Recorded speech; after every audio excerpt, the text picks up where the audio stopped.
দেবী আমাকে কি করবে? গোবিন্দ সেবায় যা যা লাগবে সব দিয়ে দেবে, দেবে না? হ্যাঁ কি না? আচ্ছা বলুন, এই যে গোবিন্দ সেবার জন্য একটা আয়োজন করা হয়েছে, এই বাড়ির গৃহকর্তাদের জিজ্ঞাসা করুন যে হ্যাঁ গো তোমরা যে এত আয়োজন করেছো, সবকে আয়োজন সব কি ছিল? ওরা বলবেন না। তো হলো কেমন করে? বলছে গোবিন্দ বাবু কি বাবা, আচ্ছা যদি তোমার গলা যদি বসে যেত, আমার যদি গলা বসে যেত, ওদের যদি শারীরিক অসুস্থতা হতো, তাহলে এটা কি করা যেত? এই পাড়ার সবাই মিলে এই আসরটিকে করার জন্য আপনারা সবাই মিলে যে পরিশ্রম করেছেন, করেছেন কিনা? সত্যি কথা বলুন, করেছেন তো। সেখানে দাঁড়িয়ে এই আয়োজনটা যদি গোবিন্দ যদি না করত, না ব্যবস্থা করে দিত, আমি কি হতাম? করতে পারতাম না। অর্থাৎ গোবিন্দের ইচ্ছাতেই আমরা সবকিছু করতে পারি, সবকিছু পেতে পারি। তাই আমাদের প্রথম দরকার হচ্ছে কি?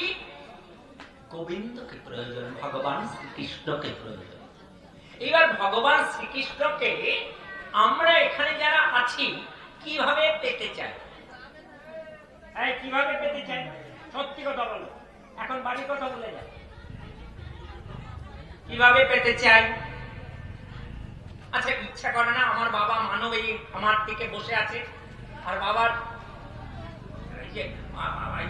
পুত্র হিসাবে আমি এখানে বসে আছি, তা বাবা তার মনের কথা আমাকে বলছে, আর আমি আমার মনের কথা বাবাকে বলছি, ঠিক হচ্ছে কিনা?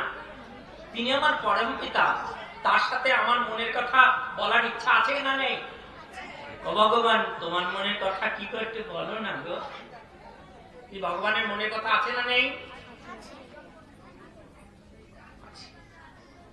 আমারও মনের কথা আছে কিনা গোবিন্দকে বলার জন্য? আছে। তাহলে আমি গোবিন্দকে পেতে চাই, যেমন আমার বাবা মানব এখানে বসে আছে, আমি এখানে যেমন বসে আছি, এইরকম একদম সরাসরি পেতে চাই, একই না? নাকি সারা জীবন গোবিন্দকে চাইবো আর গোবিন্দের কথা ভাববো আর স্বপ্নে দেখবো গোবিন্দ, হ্যাঁ ইলুশনে দেখবো গোবিন্দ আমার কাছে এসছে, আর এটা কি পেট ভরবে? না। তাই গোবিন্দকে পেতে হবে। এই তত্ত্বটা সাধ্য সাধন তত্ত্বের একটি উপাস্য বিষয়, জ্ঞাতব্য বিষয়। অর্থাৎ সাধ্য বস্তু কি? ভগবান স্বয়ং। সাধ্য বস্তু কি? ভগবান স্বয়ং, যাকে আমাকে পেতে হবে, সাধনা করে পেতে হবে, সাধ্য বস্তু ভগবান স্বয়ং। আর সাধন মানে কি? ভগবানকে পাওয়ার জন্য যে পদ্ধতিতে অগ্রসর হতে হবে। তো আমি ধরুন আজকে 5 তলা দালান দেব, তাহলে তলার ভিতটা কি কমা করবো না বেশি করব? কি মা বলুন? বেশি করব। এই আমাদের 24 পরগনার যে ডিএম আছে, তো সেই ডিএম এর একটা যোগ্যতা আছে না, ইন্ডিয়ান অ্যাডমিনিস্ট্রেটিভ সার্ভিস। এই পরীক্ষা দিয়ে তিনি পাশ করে ডিএম হয়েছেন। তদ্রূপ আমাদেরও একটি যোগ্যতা লাগে। সেই যোগ্যতাকে আমরা যখন গোবিন্দকে পেতে চাই, সেই সময় আমাকেও গোবিন্দকে পাবার জন্য কতগুলো পরীক্ষা দিতে হয়, উপযুক্ততা লাভ করতে হয়। কি উপযুক্ততা লাভ করতে হবে না? হবে না?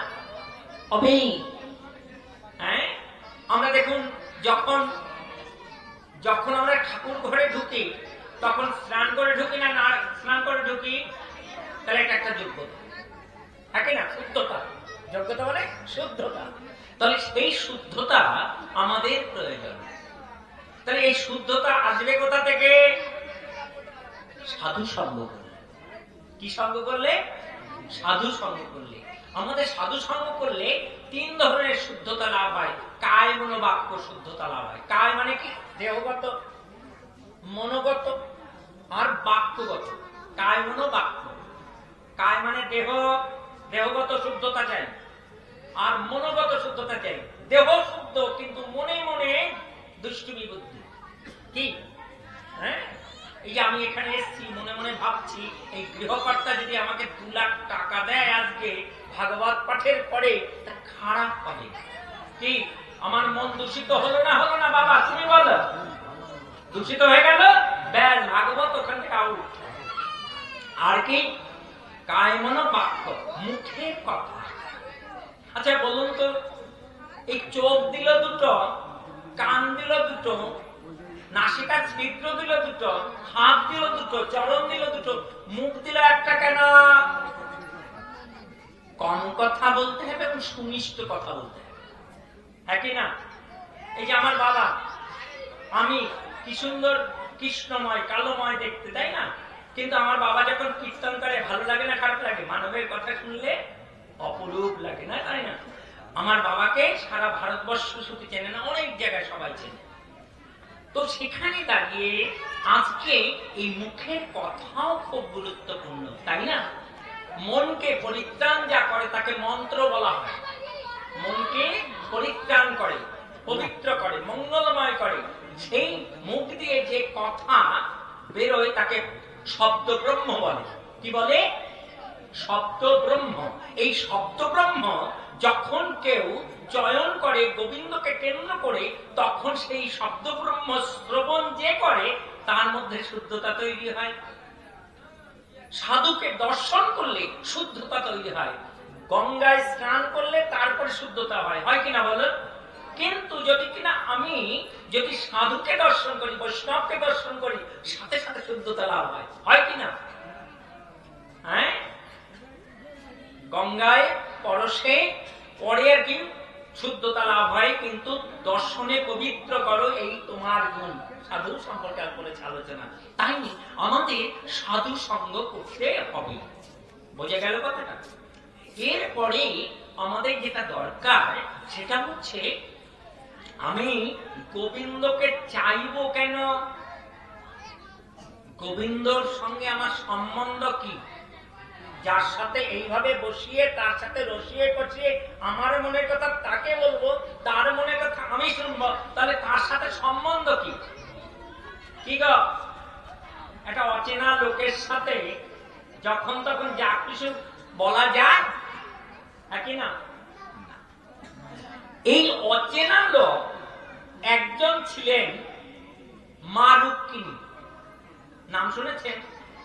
ভগবান শ্রীকৃষ্ণের কি ছিল? মহিষী, তাই না? যিনি আসলে শ্রীদেবী, লক্ষ্মী দেবী, লক্ষ্মী দেবী। তো সেই লক্ষ্মী দেবী যখন ছোট্ট, দেবর্ষি নারদ তার পিতা রাজা ছিল, সেই রাজগৃহে যেতেন এবং শ্রীদেবী লক্ষ্মী দেবীকে তিনি ছোটবেলার থেকে, রুক্মিণী দেবীকে ছোটবেলার থেকেই দেবর্ষি নারদ বুঝিয়েছিলেন, জানো আমাদের জীবন একমাত্র সন্তুষ্ট হয় যদি কিনা কৃষ্ণ সম্বন্ধ যদি আমরা লাভ করি। এই কৃষ্ণ সম্বন্ধ যখন লাভ হয়, সেই সময়ে আমাদের জীবন শুদ্ধ হয়, পবিত্র হয় এবং মঙ্গলময় হয় এবং আমাদের জীবনের উদ্দেশ্য সাধিত হয়। কৃষ্ণ কি? কৃষ্ণকে এ নারদমুনি আপনি কৃপা করে বলেন, যদি কিনা কারোর হৃদয়ের মধ্যে এইরকম অথচ জিজ্ঞাসা যদি না থাকে, শ্রদ্ধা যদি না থাকে, গুরুর আসনে বসাতে হবে দেবর্ষি নারদকে, আর আমাকে বসাতে হবে মা রুক্মিণীর আসনে, শিষ্যারূপে। হ্যাঁ, এবং বসে বলতে হবে, কৃষ্ণ আমার সাথে সম্বন্ধ, তো তিনি কে? এই সম্বন্ধ যদি জানতে পারা যায় দেবর্ষি নারদের কাছ থেকে এবং আপনার ভাগবত পরম্পরায়, তখন তাকে বলা হয় অভিদেয়। কি বলা হয়? কৃষ্ণ তত্ত্ব জানবার যে পন্থা তাকে অভিদেয় বলা হয়। অর্থাৎ আপনার সঙ্গে ধরুন কোন একটি কন্যাকে বিবাহ দেব বলে সিদ্ধান্ত করলাম, কন্যাকে বিবাহ দেব বলে সিদ্ধান্ত করলাম, সেই কন্যাটি জানতে চাইছে যার সাথে আমার বিবাহ ঠিক হচ্ছে সে কেমন, তাই না? তো আমরা প্রশংসা করি না, কোনো খারাপ খারাপ কথা বলি কি? কোন কন্যার যদি বিবাহ ঠিক হয় তখন তার কাছে মন্দ কথা বলি না ভালো কথা বলি? ভালো কথা বলি। আর ভগবানের কোন মন্দ জিনিস আছে নাকি? অধরম মধুরম, হ্যাঁ, বদনম মধুরম, মানে যা কিছু সবকিছু মধুর মধুর মধুর মধুর। তাই প্রাণ ভরে দেবর্ষি নারদ মা রুক্মিণীর কাছে, ছোট্ট 5 বছরের শিশু, তার কাছে গোবিন্দ তত্ত্ব কথা বললেন, কৃষ্ণ তত্ত্ব বললেন। আর কৃষ্ণ তত্ত্ব শুনতে শুনতে শুনতে শুনতে তিনি কৃষ্ণ তত্ত্ব জ্ঞাত হলেন। তাহলে কবিদেও জানা হয়ে গেল। এইবার কি প্রয়োজন? কি সম্বন্ধ প্রতিস্থাপন করলাম কার সাথে? ভগবান শ্রীকৃষ্ণের সাথে। তারপরে কি করতে হবে? তার সম্পর্কে জানতে হবে, তাকে বলা হয় অভিধেয়। আর প্রয়োজন কি? প্রয়োজন হচ্ছে কৃষ্ণ প্রেম, নাকি অন্য কিছু? কি একটা মেয়েকে বিবাহ দিচ্ছি, তখন সেই মেয়েটিকে যদি জামাই ভালো না বাসে, তাহলে কি সেই বিবাহ কি সঠিক? না। তাই আমাদের প্রয়োজন তত্ত্বটা হচ্ছে কি? কৃষ্ণ প্রেম। এই কৃষ্ণ প্রেমটা লাভ করবার জন্য আমাকে সম্বন্ধ তত্ত্ব জানতে হবে, যে ওনার সাথে আমার সম্বন্ধ। তাই আমি আত্মারূপে জানতে পেরেছি আত্মার স্বরূপ হয় কৃষ্ণের নিত্য দাস। তাহলে আমি যদি আত্মা হই, তাহলে আমার সাথে কৃষ্ণের কি সম্বন্ধ? তিনি হচ্ছেন প্রভু, আমি তার দাসী। আমি তার কি? দাসী। এই জানার পরে হে নারদ মুনি, কৃপা করে বলুন, হে শ্রীমদ্ ভাগবতম, কৃপা করে আমাকে বলুন যে এই কৃষ্ণ কেমন, তার বর্ণনা করুন। যখন তিনি বর্ণনা করলেন, তখন তার সম্পর্কে জানলাম, অর্থাৎ কৃষ্ণ তত্ত্ব জানলাম, তাকে বলা হয় অভিধেয়। এইবার যখন জানা হয়ে গেল, তখন কি হবে? তখন কি আমি কি চুপচাপ বসে থাকবো, নাকি কোথায় আমার কৃষ্ণ? ছোটা থেকে শুরু করব। কি করব বলুন? ছোটা শুরু। কৃষ্ণকে চাই, আমার কৃষ্ণ বিহনে বেলা না যায়। এরা এইসব কীর্তন করে না? বল, ভালো করে করে। কীর্তন কেন করে? কারণ কৃষ্ণ ছাড়া আমাদের বেলা হওয়ার উচিত নয়, কারণ আমি কৃষ্ণময়, কারণ আমি গোবিন্দের সেবক। তাই না? এটা যদি বিদ্যুৎ হয়, এটা যদি বিদ্যুৎময় হয়, আমি যদি এখানে হাত দিই, আমার দেহটাও বিদ্যুৎময় হয়ে যাবে, হবে না? আমার হাতে যদি আপনি কোনো একটা কি বলে ওটাকে, ওই টেস্টার যদি লাগান, দেখবেন বিদ্যুৎ জ্বলছে, আলো জ্বলছে। জ্বলবে না? জ্বলবে। কেন? কারণ আমি গোবিন্দের সেবায় যুক্ত। তাহলে গোবিন্দ সেবায় যখন যুক্ত, তাহলে আমিও গোবিন্দময়। বোঝা গেল কথা? তাই আমাদের কি করতে হবে? সেই কৃষ্ণের প্রেম দরকার। তাহলে সম্বন্ধ, অভিধেয়, প্রয়োজন তত্ত্ব। এই সম্বন্ধ, অভিধেয়, প্রয়োজন তত্ত্ব আমরা দেখতে পাই মহাপ্রভু। তিনি স্বরূপস্বামীর অন্যতম ছিল।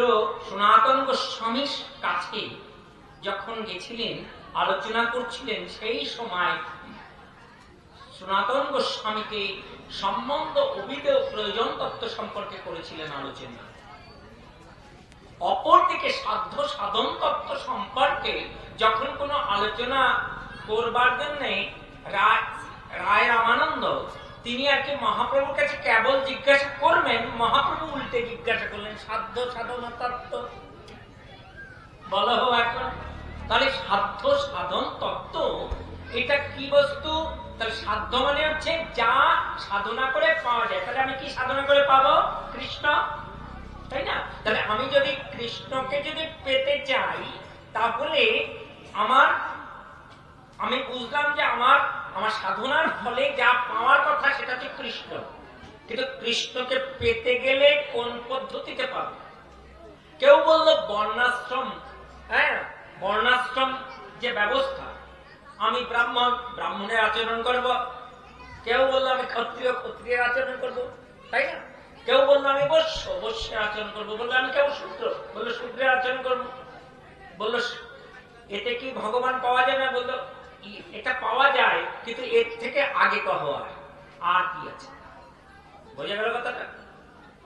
এই করতে করতে রায় রামানন্দ যখন লাস্টে বললেন আমার বলতে আর কিছু থাকবে না, শুধু গোবিন্দকে সেবা করব, কোন শর্ত না নিয়ে। কি মা, গতকালকে তুমি আমার বাবাকে সেবা করেছো, চরণ টিপেছো আর বলেছে একটা গলার হার চাই। মা আপনারা আছেন, ভালো করে বুঝবেন কি করেছে। আমার বাবার চরণ টিপেছে আর কি বলেছে, একটা গলার হার কিনতে এরকম মোটা চাই। আর একটা মা, সে তার স্বামীকে বলেছে, স্বামী আমার পরম সৌভাগ্য যে আপনার চরণ সেবা পেয়েছি, আমার যদি কোনো অন্যায় হয় আপনি ক্ষমা করবেন। সেই মাও তার স্বামীর পাটা টিপে দিয়েছে। বলুন তো কোন রমণী, সেই কোন গৃহিণী সবচেয়ে সুখে থাকবে? এই যে বললো গলার মালা চাই, সে কে বেশি সুখে থাকবে? আর যে নিঃস্বার্থে সেবা করলো সে সুখে থাকবে? কে থাকবে? হ্যাঁ, এই সত্যি কথা বলবো, আপনি বলেন, আপনি বলেন। নিঃস্বার্থ, এই আপনার একমত তো? এই তুমি বলো। পা টিপবো আর বলবো গলায় একটা মোটা মোটা মালা চাই। হ্যাঁ, রায় রামানন্দ বললেন কোন স্বার্থ থাকবে না, নিঃস্বার্থে গোবিন্দের সেবা করা, কোন কামনা বাসনা কিছু থাকবে না। সেই অবস্থাতে যখন আমি গোবিন্দ সেবা করব, সেই সময় আমি প্রকৃত গোবিন্দর কাছ থেকে আমি কি পাবো? প্রকৃত প্রেম তত্ত্ব লাভ করব। মহাপ্রভু তিনি বললেন আর কিছু বলা যায় না। আচ্ছা বলুন তো মা, একটু আগে আপনি পা টিপেছেন আর বলছেন না গলার মালা, বুঝে গেছেন পাটে পাটায় ঠিক আছে। এরপরে বলছে আর কিছু কি করা যায় না? আর কি করা যায় বলেন তো মা, আপনারা একটু পরিকল্পনা করুন তো, কি পরিকল্পনা করা যায়, কি করা যেতে পারে? আচ্ছা আমি যদি এরকম করি,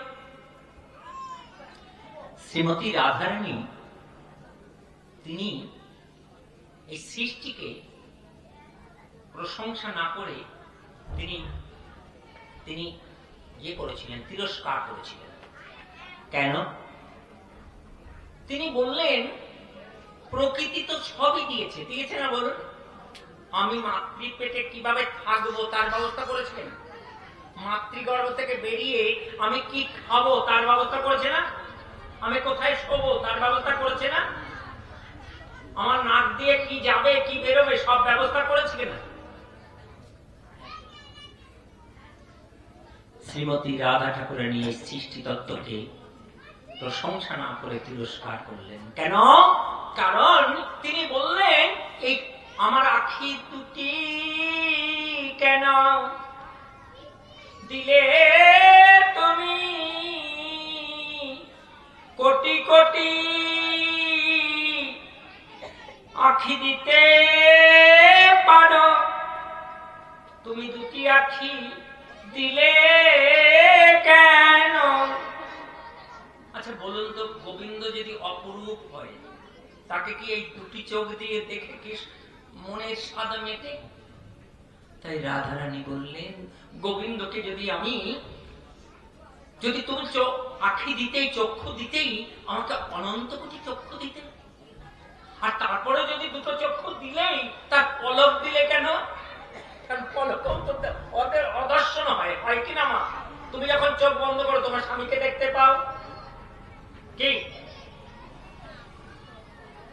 অর্ধ 24 ঘন্টার মধ্যে, দিবারাত্রির মধ্যে রাত্রে তুমি আমাকে ঘুম দিয়েছো না? তাহলে আমি সেই সময় স্বামীর কথাও অনেক সময় ভুলে যাই না? তাই রাধারানী তিনি বললেন আমি সব সময় আখি দ্বারা দেখতে চাই, আমি কখনো যেন এই আখি যেন কখনো বন্ধ না হয়, আমার এই কর্ণ যেন অন্য কোনো কথা, গ্রাম্য কথা যেন না শোনে। দিদিরও জানিস ওই পাড়ায় কি ঘটেছে, যে এটা গ্রাম্য কথা থাকে না, শুনতে ভালো লাগে। ওই পাড়ায় কি ঘটেছে শুনতে ভালো লাগে না, কিন্তু ও কথা কৃষ্ণ কথা নয়। কোনটা কৃষ্ণ কথা? কৃষ্ণ কথা হচ্ছে যা আমার প্রাণনাথের বিষয়ে। তাই আমাদের কি করতে হবে? কৃষ্ণ কথা বিহনে অন্য কোন কথা এই কর্ণে প্রবেশ যেন না করে। তাহলে কর্ণ দ্বারা কি করব? কৃষ্ণ কথা শ্রবণ করব। তাহলে নাসিকা দিয়ে কি করব? গোবিন্দ যে চরণের চন্দন চর্চিত সুগন্ধি পুষ্প তার ঘ্রাণ নেব, একই না? তাহলে আমি এই নাসিকা দ্বারা কি করব? আমি ঘ্রাণ নেব। কোন ঘ্রাণ? আজে বাজে ঘ্রাণ। হ্যাঁ, দেখবেন যাদের লিভার খারাপ তারা যত মন্দ মন্দ ঘ্রাণ খুব সুগন্ধ বলে মনে করে না? তা আমাদের সবার কামলা হয়েছে গো, আমরা যেটা আজে বাজে ঘ্রাণ আছে সব ঘ্রাণ নেই, একমাত্র গোবিন্দের চরণের চন্দন চর্চিত পুষ্পের ঘ্রাণ